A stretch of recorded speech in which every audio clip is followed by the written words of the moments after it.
On the record for motions, specifically this morning, we're going to deal with the May 6th, 2019 incident. The defense has provided more information to the court. I'd just like to kind of review where we are at. Originally, the state had filed a notice of intent to introduce this as additional evidence. And specifically, and this is going back to August 28th motion, that Mr. Floyd was engaged in the sale and possession of large quantities of controlled substances. When approached by police, he placed drugs in his mouth in an attempt to avoid arrest and swallowed them, and when interacting with police, he engaged in diversionary behavior such as crying and acted irrationally.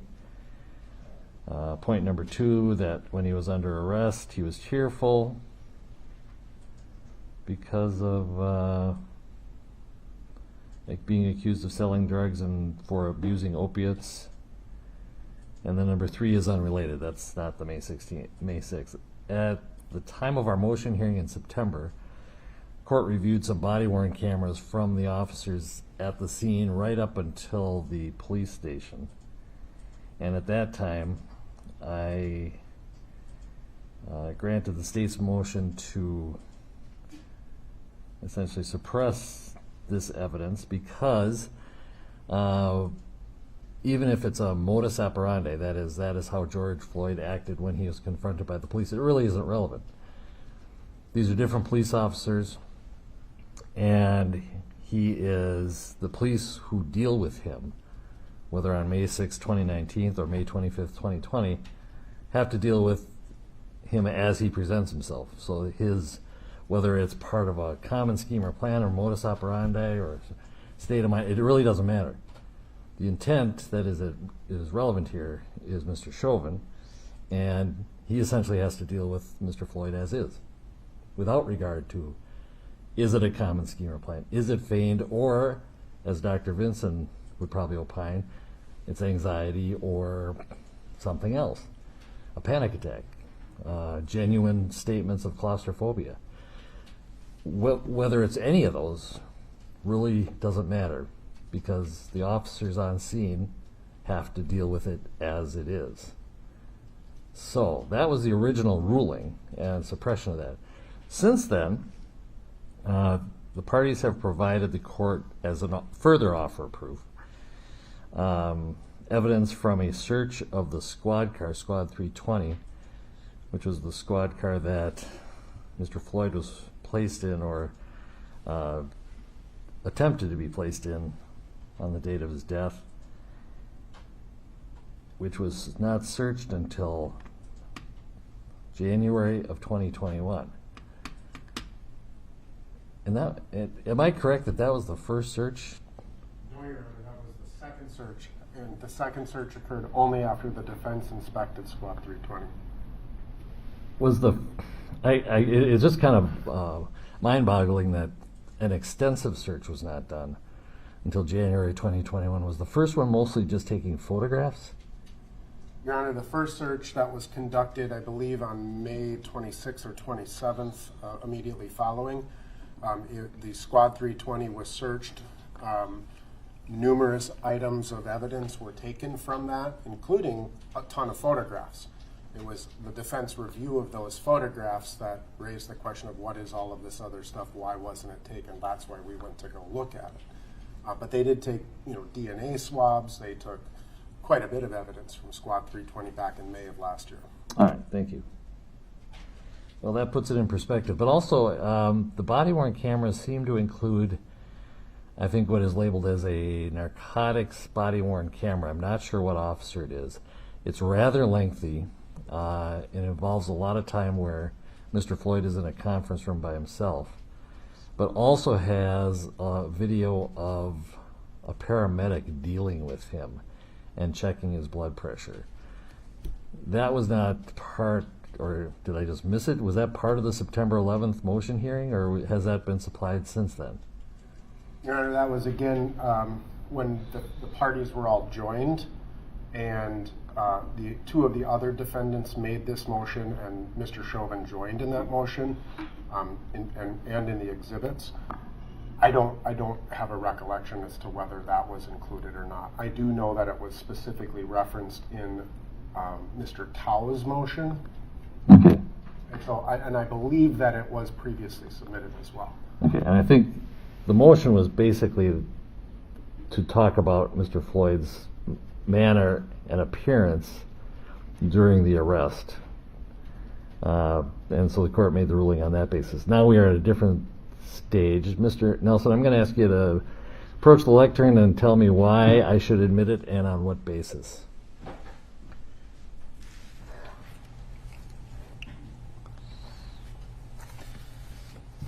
Thank you, Your Honor. We are advancing 4 bases. First, common plan or scheme, otherwise known as modus operandi, habit, intent, and absence of mistake.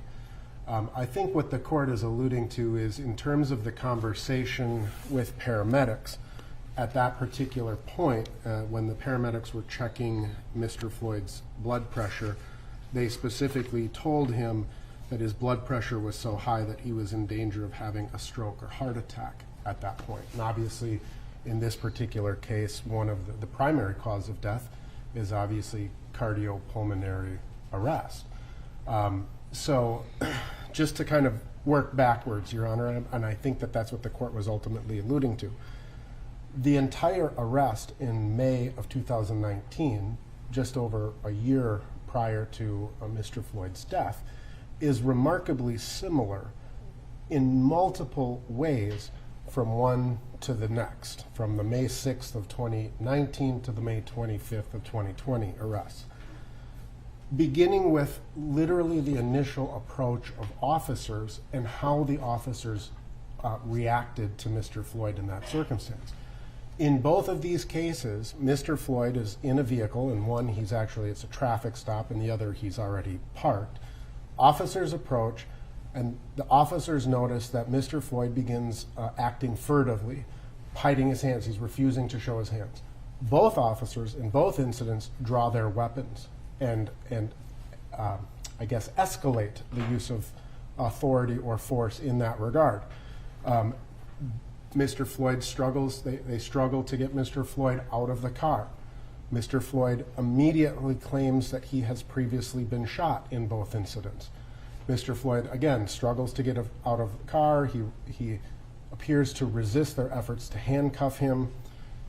And he starts saying some of the exact same things that he says in this particular case, in the May 25th of 2020 incident, including calling out for his mama. He claims to have been shot. And he begins, this crying, kind of erratic behavior. All of Mr. Floyd's behaviors at that point are identical. Now, in the May 6th of 2019 incident, officers actually observe Mr. Floyd begin to put what they suspect are controlled substances in his mouth. And they threaten to tase him. They say, spit it out repeatedly. Mr. Floyd refuses to comply, and he obviously takes these controlled substances. A search of the vehicle in the May 6th of 2019 incident reveals a large quantity of a variety of controlled substances. At the time of the original motion in this case, we had taken screenshots from the arrest in May of 2020, showing what we believed to be controlled substances in the mouth of Mr. Floyd at that time. Well, in fact, I think I stated that in one of our hearings, whether it was June or September, and the court or the state at that time, before item 51 was found in the squad, I believe corrected me and said, we don't know that to be the case, that is a pill or spit or something else. That's precisely it, Your Honor, and that was that they said we don't know. That could have been gum. It could have been something else. We didn't know with definite positivity. I don't think anybody could say with definite positivity at that point that that's what was in his mouth at that motion here. Now that there are so many other similarities between these two incidents, including officers believing that Mr. Floyd was under the influence in both cases.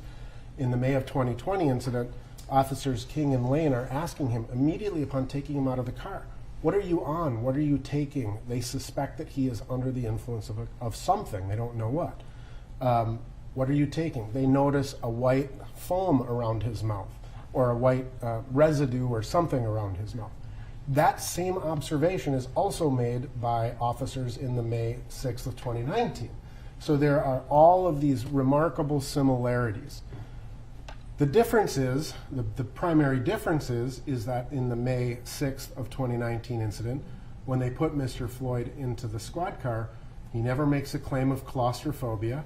He gets into the squad car and he continues kind of the crying and erratic behavior in the squad car. As his body ingests or processes the controlled substances he took, you can see his demeanor change in the cameras, where he goes to an almost incoherent state while he is in the police station in the May of 2019 state, resulting in the police calling paramedics to the scene, and ultimately the hospitalization of Mr. Floyd. And there are the associated medical records from HCMC, or what was then known as HCMC, about Mr. Floyd's hospitalization. Those records indicate that on that particular day he took 7 or 8 pills prior to being arrested by the police. The paramedics in that instance, right, when they originally respond to the precinct in May of 2019, they specifically tell him, they're monitoring his vitals, and they tell him, "You're at risk of having a heart attack or stroke." And his medical records also clearly demonstrate that he has a history of high blood pressure and hypertension. He had been prescribed medications for those. So you've got a person who is being specifically told this behavior, or presumably this behavior, is putting you at risk of having a heart attack or a stroke. So when we look at the exceptions to the general 404B exclusion, we look at common plan or scheme, right? Is this something that is so similar? Is this just that this is his modus operandi of when he gets arrested by the police? Particular when he's in possession of controlled substances. So you look at this, and the similarities are incredible. I mean, it's the exact same behavior in 2 incidents, almost exactly 1 year apart. You also look at it under habit. Is this one's regular response to a repeated specific situation? So you have 2 repeated specific situations. You look at intent, a state of mind which an act was done consciously. The ingestion of controlled substances upon police interaction to hide or secrete those controlled substances, that could, knowing that would potentially result in your hospitalization rather than incarceration. I mean, goes to his intent. It's a specific act that was done consciously. And then finally, Your Honor, just the absence of mistake. There is an awareness and knowledge negating the appearance of inadvertence or ignorance. And that's the absence of mistake. This is the same analysis that the court used in one of the incidents, the 2015 incident that they're allowing to be introduced involving Mr. Chauvin, to show that the 2015 incident that the court permitted against Mr. Chauvin, it was to show the absence of mistake, that he knew his training to put someone in a recovery position, and he was awarded or nominated for this life-saving award in that instance. And the court permitted that. Under that same rationalization, Your Honor, that if Mr. Floyd had previously been told that you're putting your life at risk, you are putting your life at risk if you do this, and then within a year he's doing the same behavior, and ultimately what the medical examiner concludes is that the primary cause of death is cardiorespiratory arrest. And so it certainly goes to the absence of mistake.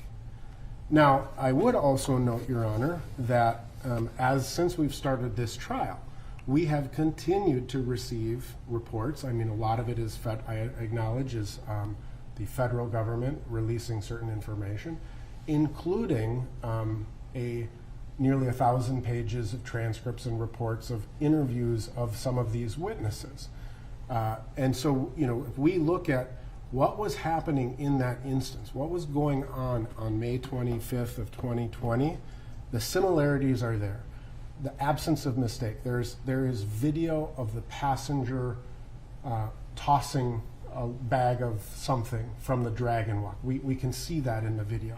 So the whole circumstance is so remarkable. There's large quantities of drugs in both instances. And I want to clarify something for the record as well. There were 2 searches conducted of both cars. 2 searches of the Mercedes-Benz that was occupied by Mr. Floyd, as well as the second search of Squad 320. When the vehicles were initially processed by the BCA, again, they were taking pictures of what was contained in the car. And this is what prompted a lot of this.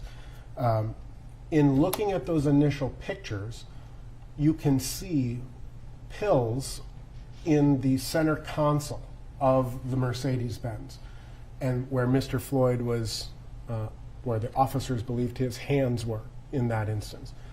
And the state initiated and those pills were not seized in that initial search. They were not seized and tested, identified, etc. Those pills formed caused the state, or those photographs caused the state to execute a second search warrant on the Mercedes-Benz to take those pills. And in the course of taking those pills, they also did a more thorough search where they basically opened every single thing in that and documented every single item that was in the vehicle, including Suboxone boxes and other drug paraphernalia that was contained in the Mercedes-Benz. They took those pills, they tested those pills at the Bureau of Criminal Apprehension, and those pills revealed that they were methamphetamine and fentanyl mixture. It's my understanding, and I don't know if it's in the 1,000 pages I've received since Monday, last Monday. One of those pills was sent to a lab in Pennsylvania for quantification in terms of what is the degree of methamphetamine versus fentanyl in those pills. And that was the second search of the Mercedes-Benz.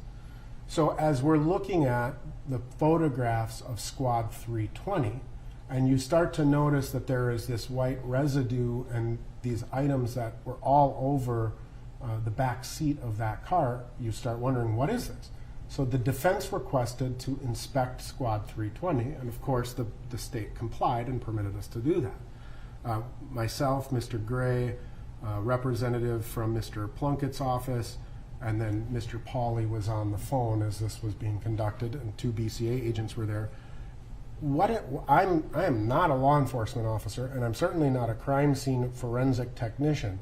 What I saw was immediately apparent that what was on the back seat of this squad car was chewed up drugs. It looked like chewed up pills.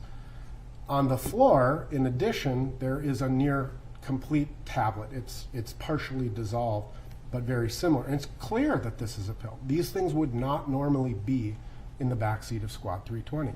You can actually see in the body camera footage as they're attempting to put Mr. Floyd into Squad 320, the back seat is perfectly clean, or there's none of that apparent residue in the vehicle. Ultimately, then, they execute a second search of Squad 320. By they, I mean the state. They seize these items. They test these items both in terms of their the drug makeup or the nature of the drug, as well as for DNA, and it's Mr. Floyd's DNA on these drugs, and it's primarily methamphetamine with potential traces of fentanyl, according to the results, and that were some of the results that we provided to the court in the offer of proof. So again, Your Honor, this goes to the absence of mistake. It goes to his intent. And while I understand that the general exclusion is the general exclusionary rule. There are these exceptions. In this case, cause of death, what caused Mr. Floyd's death, is a principal issue. And if this evidence goes to show an absence of mistake, it goes to show intent, it goes to show modus operandi. You have two incidents that, even though Mr. Chauvin wouldn't have known that on May 25th about the prior incident, it certainly goes to these exceptions to the general exclusion. Couple that with a specific statement from a paramedic telling him, you're about to die your vitals are so bad in this incident, you're about to die from a heart attack or stroke. And then the ultimate hospitalization of Mr. Floyd, which the relevance of that evidence isn't that Mr. Floyd was given notice that this might overdose necessarily, but it might be, I suppose, but the fact that this paramedic took vital signs, and we know what Mr. Floyd's bodily response to ingestion of a large amount of drugs would be. Precisely, Your Honor. Because if you're contesting cause of death, that's when I said the paramedic evidence seems to be a new piece of evidence that is relevant. It's to establish what is Mr. Floyd's medical or bodily response to a large amount of drugs being ingested shortly before. Absolutely, Your Honor. I mean, it is notice. I mean, they're telling him this, but it is showing, and it is certainly relevant to show the physiological response to the ingestion of drugs. Do you have an expert that talks about hypertension and its relationship to heart attack? I believe it's covered in Dr. Fowler's report. All right. I mean, and then it goes on because obviously it is the defense position that Mr. Floyd was struggling with these police officers to resisting arrest, if you will. And it's important, I think, to note that the medical records from HCMC, again, indicate this continued sort of irrational behavior, that it's not just a physical or a physiological response, but there is an emotional response to the ingestion of a large amount of drugs as well. But why is the emotional response relevant? Even if it is his common response, either feigned or genuine, why is his emotional response relevant to any of the elements in this case? The medical one I see, you're claiming that this could be due in part or maybe in whole, I don't know what the defense is, to opiate intoxication or other drugs intoxication could have caused his death. It seems to be very relevant on that, but as far as the emotional, as I said, his emotional response, one way or the other, why do we really care? It is what it is. It's not really something we have to have more evidence about regarding May 25th. Well, Judge, I think it goes to, this goes to the very nature of this case. And why the public perception of this case is perhaps what it is. The things that he is saying, right? I can't breathe, I'm claustrophobic, calling out for his mama. These are things that his emotional state goes to, the juror. We've heard from dozens of jurors who have had a very negative response to that. It puts it into perspective if his common modus operandi is to have that same emotional response, first and foremost, but also above and beyond that, Your Honor, as the court we discussed yesterday in terms of Dr. Vincent's testimony, if these responses are attributed to panic disorder or PTSD or anxiety attacks, it certainly goes to counteract or contradict any claims that his emotional responses are indicative of something in response to his social upbringing or his panic, his PTSD. I certainly would see that it goes to that. Let me ask you just briefly before I ask Mr. Frank a few questions. You also relied on habit. I didn't find any Minnesota state case law on whether a single prior incident in conjunction with the current can be enough to constitute a habit. However, the Eighth Circuit, United States versus Jones, which is it's not Eighth Circuit, I take that back. It's a district court order from Judge Susan Richard Nelson. It's 96 Federal Rules of Evidence Service 1185 or 2015 Westlaw 927357. Notes that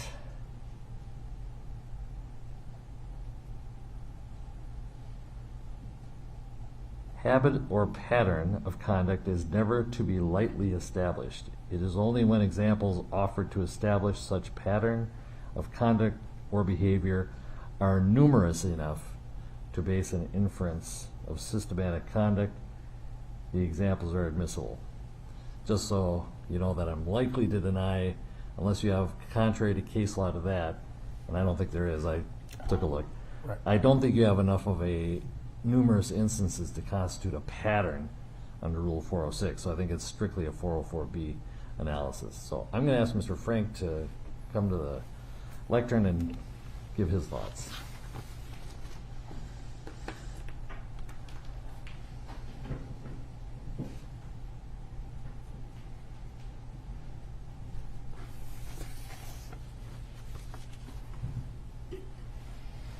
Good morning. Good morning, Your Honor. Thank you. Right. When this first came up back in September, we did file a memorandum with the court. I would ask the court to incorporate that into our arguments today.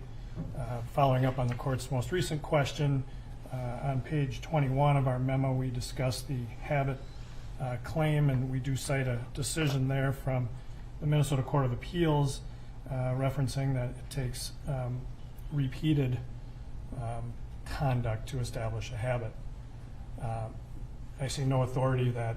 Is it precedential? It clearly is precedential. Okay, thank you. And time honored. It is a Court of Appeals decision, Hammer versus Insurance Company from 1991. Again, it's 473 Northwest 2nd, 884 at page 891.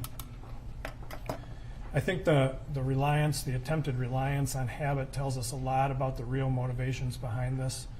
The desperation of the defense to just sort of smear Mr. Floyd's character by showing that, you know, what he struggled with, an opioid addiction like so many Americans do, is really just evidence of bad character.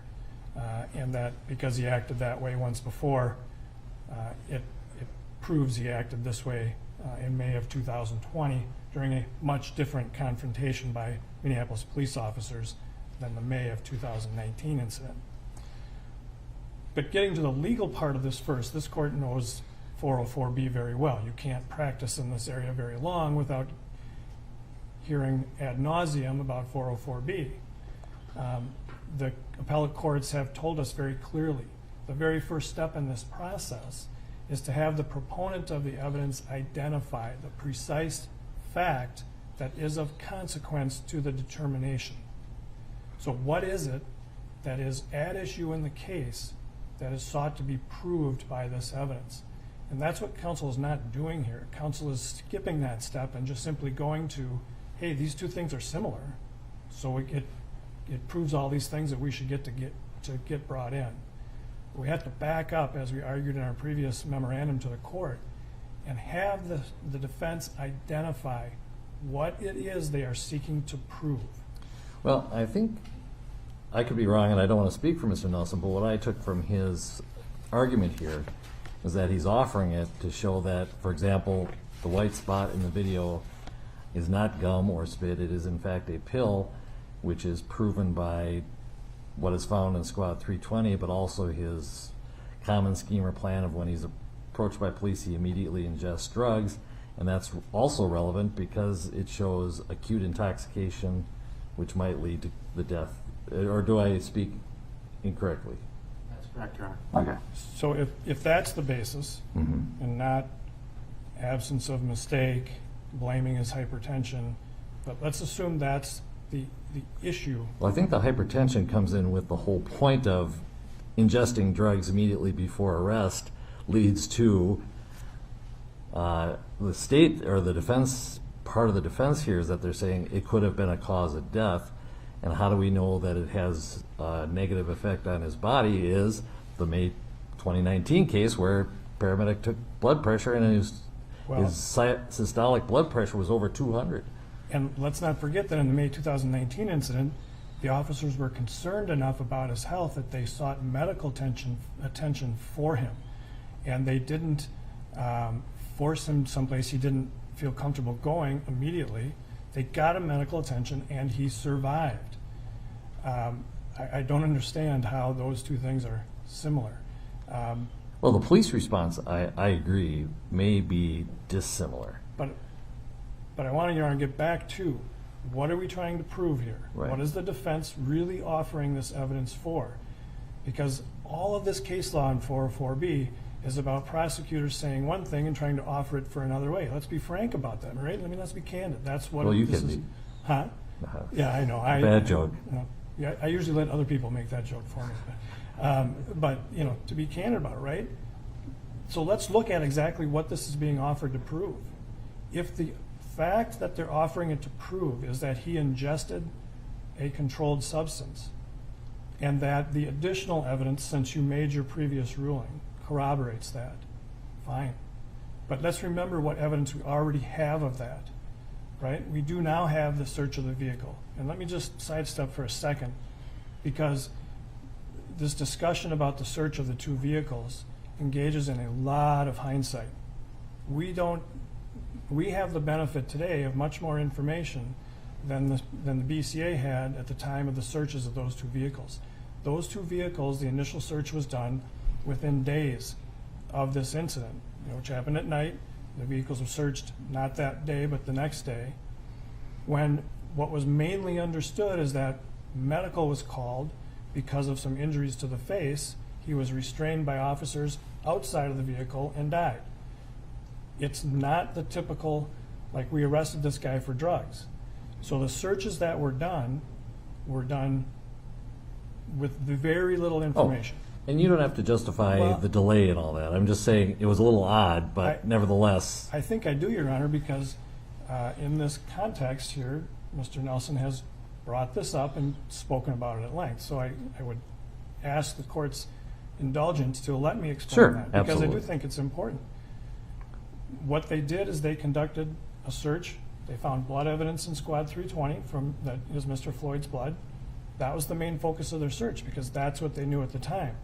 But what they also do, what a good forensic lab will do, is they freeze that situation. They photograph it completely, they tape it and seal it, and they store it in a secure storage, so that if there are questions later, more information comes to light, that can be done.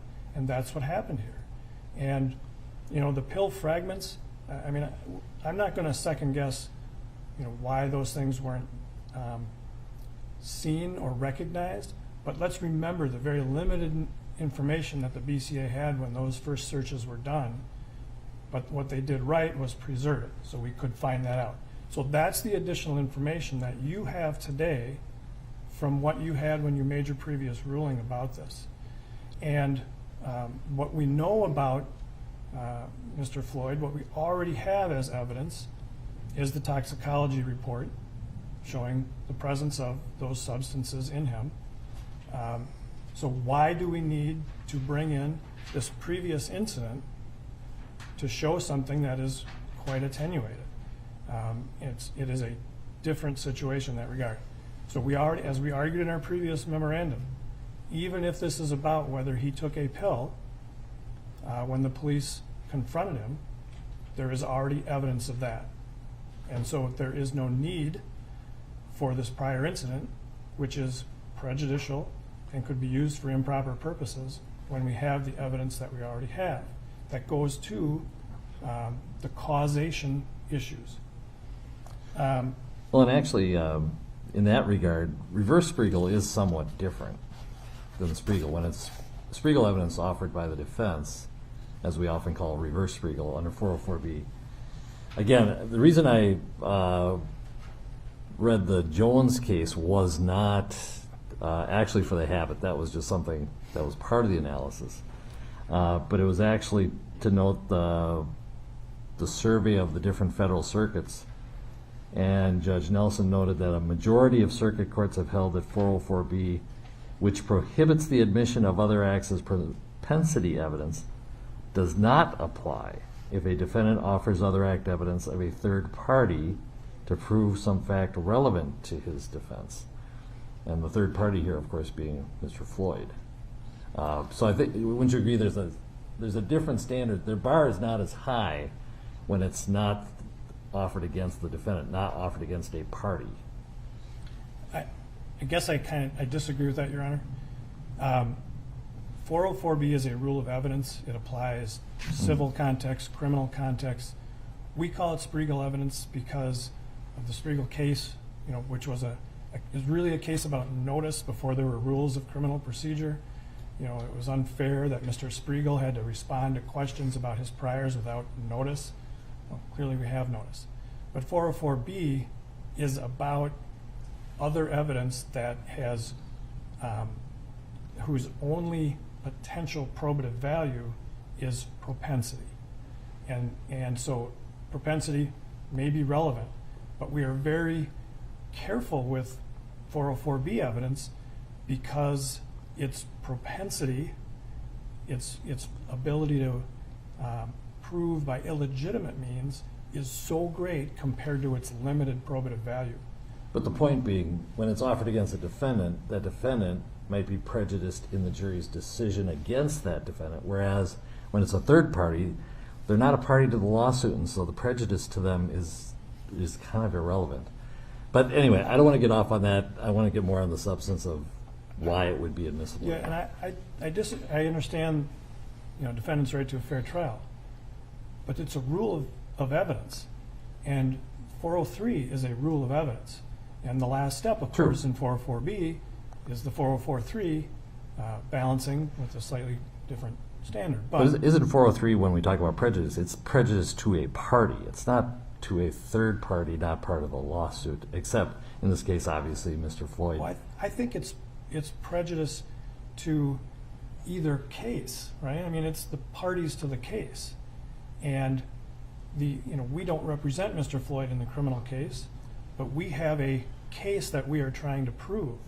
It's prejudicial because it persuades by illegitimate means. That's what we generally define as prejudicial. Well, it's illegitimate in the eyes of the rules of evidence in a court of law. That seems to be a little bit of a circular argument, but I'll let you go. But I think that the concerns you're raising about criminal defendants are met by the additional safeguards we've put into 404B, although really, I frankly don't know why they don't apply to everybody. But that is to address sort of the heightened problems with criminal defendants and their rights, I suppose. Right. But it's still illegitimate means in the eyes of the law. We've gone down a rabbit hole in this. Let's just go back right to the substance of why it would be a 404B, a straight 404B analysis, yes or no. And I do not understand how notice to Mr. Floyd is relevant to the issues in this case. Mr. Floyd had a history of hypertension, there's no doubt about that. But to say that he's on notice and so therefore he somehow gave up the right to be treated reasonably by police officers arresting him escapes me. The issues in this case are the objective reasonableness of the officer's conduct in the way they handled Mr. Floyd, whether he has hypertension, whether he's treating it, whether he is under the influence of a controlled substance, all of which the officers, well, not all of which, but the officers certainly suspected that. They all said that. Their duties as police officers, their conduct, can't take into account what happened in May of 2019. And I thought that that's what this court's ruling was based on previously. Right. It's simply irrelevant. And let me agree with you on that point, because the statements made let's talk about the May 6, 2019. The statements made by Mr. Floyd to the paramedic seem to clearly fall under statements made for purpose of medical diagnosis. The paramedic was trying to figure out what his problem was. He was, to be honest, incoherent a great deal. Took the blood pressure, found out what the blood pressure was. That is evidence of the effects of illicit drugs on Mr. Floyd. I think that's why it would be admissible. I agree with you, actually. The subsequent statement, you could have a stroke or heart attack, is probably being offered for the truth of the matter asserted. It is hearsay. If the paramedic comes in and talks about what the blood pressure was, that's appropriate. She's a fact witness as to what the blood pressure was at that time. And even could say, why did you take him down to the hospital? Because he was at risk of stroke or cardiac arrest. I think that makes sense if that witness is testifying. The statement to him in the videotape on the scene does not seem to fall under statements for purposes of medical diagnosis. Or I think that statement by the paramedic is probably not admissible. But everything up to that seems to be. Don't you agree? Yeah. If I allow it in.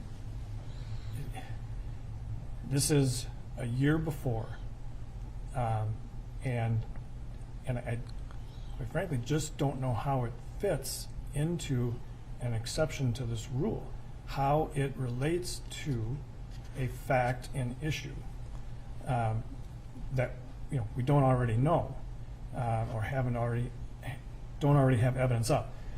So in his 2019 incident, I mean, it's a year old, he is, how do we relate those two things between May of 2019 and May of 2020? And so what his blood pressure was on that day and the cause of that blood pressure and pulse, how do we possibly make that probative to May of 2020 and what was going on that day? It's simply so attenuated, whereas what is relevant is what the officers perceived with Mr. Floyd. And otherwise, to say he's on notice of hypertension, quite honestly, Your Honor, smacks of a superseding cause. And we're not going to get there, right? I mean, this is the classic eggshell skull, right? What these officers were dealing with is what they are responsible for. In your custody means in your care. They are responsible, and all the training that the jury will hear about tells these officers, you are responsible for this person. So what is relevant to this case is what they know at the scene at the time. Now, well, that's relevant on intent and state of mind of the defendant. But I think as I understand the defense, they're offering this as proof of cause of death. That on May 6, 2019, acute ingestion of drugs results in a high blood pressure, hypertension, plus he apparently had a history of hypertension. Not that that matters whether he had notice of it or not, apparently he did. But I agree. It's not like that's relevant, but it's the whole point of he ingested drugs on May 6, 2019, which led almost immediately to a hypertensive emergency that the paramedic thought he should go to the hospital. So now, on May 25th, 2020, if he ingests drugs with that hypertensive condition, could that have caused the death? I think that's the only relevance I see. I agree with you on the officers. In fact, that's why I said I'm going to revisit Dr. Vinson's testimony. The officers have to deal with their person, their arrestee, as they find them, whether it's May 6, 2019 or May 25th, 2020. Emotional state feigned or emotional state genuine. Doesn't matter. They have to deal with the person as they present themselves and give them the appropriate treatment for what they see and what they know. And so the whole idea that his emotional response is the same on May 6th and May 25th, I agree. I'm not sure. I don't see really the relevance of that because but also goes to why then should we allow any psychiatric testimony from Dr. Vinson as to George Floyd's emotional state and the cause of it? Because the whole point is it doesn't matter. The officers are duty bound to deal with the arrestee as they find them, whether it's a feigned response or a genuine response. Doesn't matter. And I'll go back to the sort of the classic concern that usually my friends on the other side are constantly arguing, and that is about the prejudice, right? I mean, you can go back, you can look at these cases for decades. The underlying problem is the probative value of some other evidence, when it is so slight, is just so far outweighed by the obvious prejudice of bringing in some other incident that is not at issue in the case.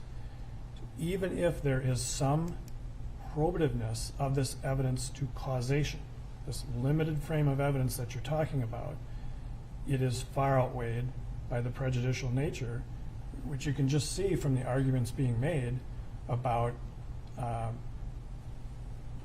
just sheer propensity, right? That he uses drugs, there's a lot of drugs, he takes drugs, and Don't feel sympathy for him because he's taking drugs? Is that kind of what you're...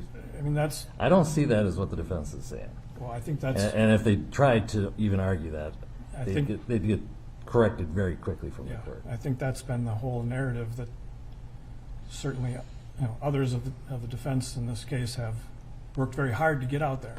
Well, and let me stop you there with, even with the propensity, I don't think propensity is appropriate in this case. And so if it was offered strictly for that, I would agree with you. You don't just, dirty up someone who has died in these circumstances as a defense. That would be improper use. I agree with you 100%. But to some extent, doesn't it also, I read in your reports that were part of the offer of proof, that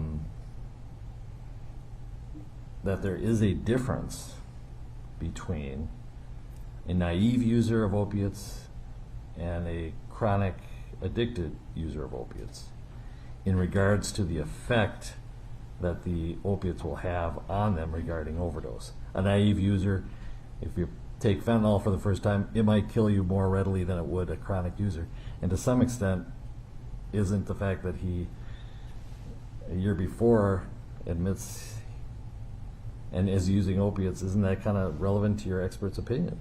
Could be.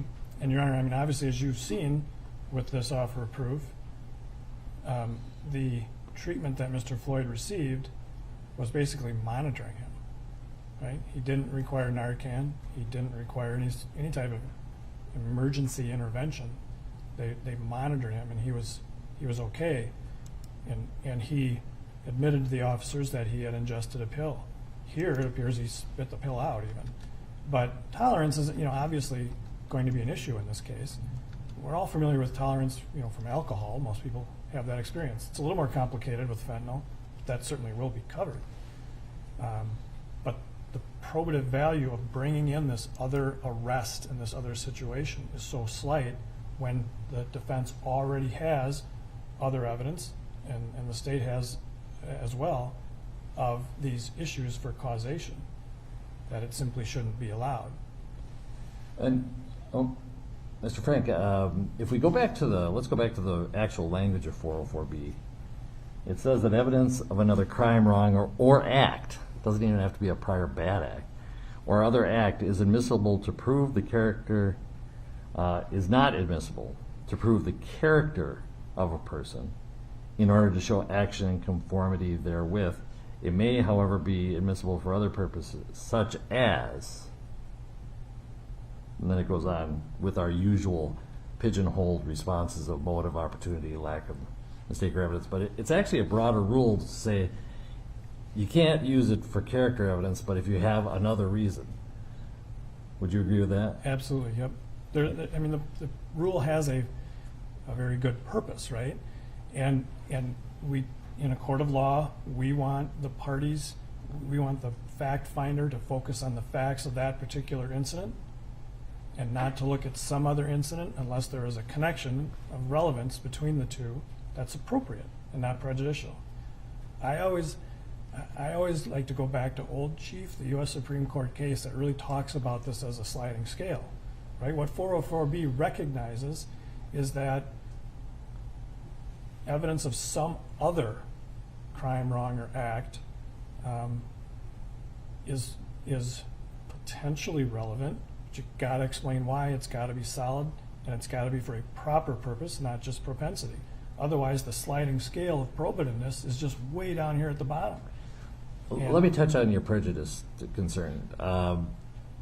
It sounds like from the state's questions during jury selection and the expert reports about chronic versus naive users of opiates, that even in the state's case in chief, there will be discussion of Mr. Floyd's challenge in dealing with drug addiction, that he was in fact addicted and he was trying and he was challenged by it. So the additional part of that he was found using drugs on May 6th, is the prejudicial value really that high vis-a-vis either your case or Mr. Floyd? I think the prejudicial effect is exactly what Mr. Nelson has argued. It's his habit to take drugs and use drugs and fight with the police or disagree with the police and be agitated and crying. And that's the prejudice, is this police context to show bad character, right? I mean, that's the propensity.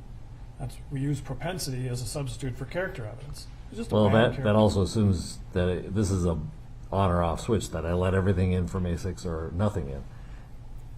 This can certainly be limited to what is probative and try and right. keep purely prejudicial things off. But okay, is there anything else you want to say? Because what I'm going to do, it's 5 to 9. I'm going to take it under advisement until tomorrow at the very least. Mr. Nelson? Your Honor, I do think, and I apologize, because again, this information continues to roll in.